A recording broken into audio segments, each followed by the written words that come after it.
Shalom peuple de Dieu, moi c'est la prophétesse Meledj. Je viens en ce jour emmener une personne à véritablement ouvrir son cœur au Seigneur Jésus-Christ de Nazareth. C'est pourquoi je vais te lire juste un passage qui sûrement te fera du bien. Quand on prend la parole de Dieu dans le livre d'Apocalypse chapitre 3 verset 20, le Seigneur Jésus dit: voici, je me tiens à la porte et je frappe. Si quelqu'un entend ma voix et ouvre la porte, j'entrerai chez lui, je souperai avec lui et lui avec moi. Ici, le Seigneur Jésus nous exhorte, nous emmène à ouvrir notre cœur afin que lui puisse entrer véritablement dans nos vies pour nous faire du bien, pas pour nous faire du mal. Donc je vais emmener une personne à comprendre que ta porte est encore fermée. Si le Seigneur t'emmène ces paroles, ça veut dire qu'il y a une porte où la porte de ton cœur est encore fermée. Écoute-moi, Zachée était celui-là même qui avait du mal, parce que Zachée était quelqu'un qui était dans l'opulence. Il avait une belle vie selon le monde. Il avait les moyens. Donc, il pensait ne pas avoir besoin du Seigneur Jésus.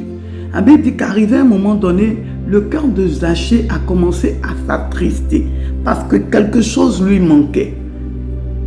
Et Zachée a compris qu'il fallait qu'il accède à Jésus-Christ de Nazareth pour qu'il ait une vie meilleure.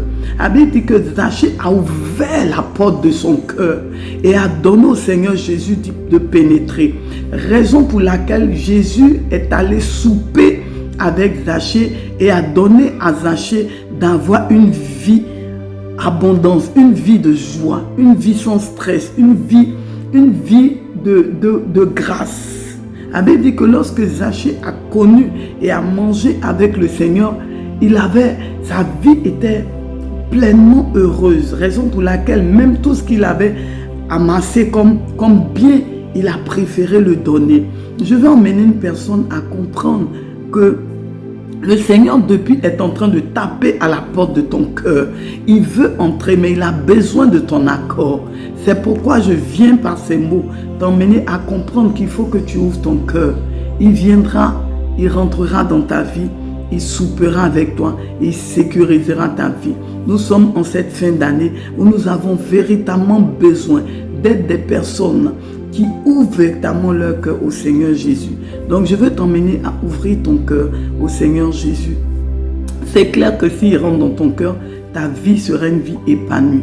Je ne dis pas que les épreuves ne viendront pas, mais lorsque ces épreuves-là viendront, tu auras la garantie de ton Seigneur et ton Sauveur qui est Jésus-Christ de Nazareth, qui viendra te sauver dans des moments difficiles et qui viendra être Seigneur sur ta vie. C'est pourquoi je vais emmener une personne à véritablement ouvrir son cœur. Longtemps, tu as entendu une personne t'inviter à la prière. Longtemps, tu as entendu des gens prêcher. Tu as entendu par des songes ou même des visions, le Seigneur t'a appelé. Aujourd'hui, je viens par ces mots t'emmener à véritablement ouvrir ton cœur. Le Seigneur veut y entrer afin de stabiliser les choses. Il veut te sécuriser et il veut te rendre grand. Donne-lui d'entrer dans ta vie. La Bible dit que la parole de Dieu est générale, mais la voix de Dieu est personnelle.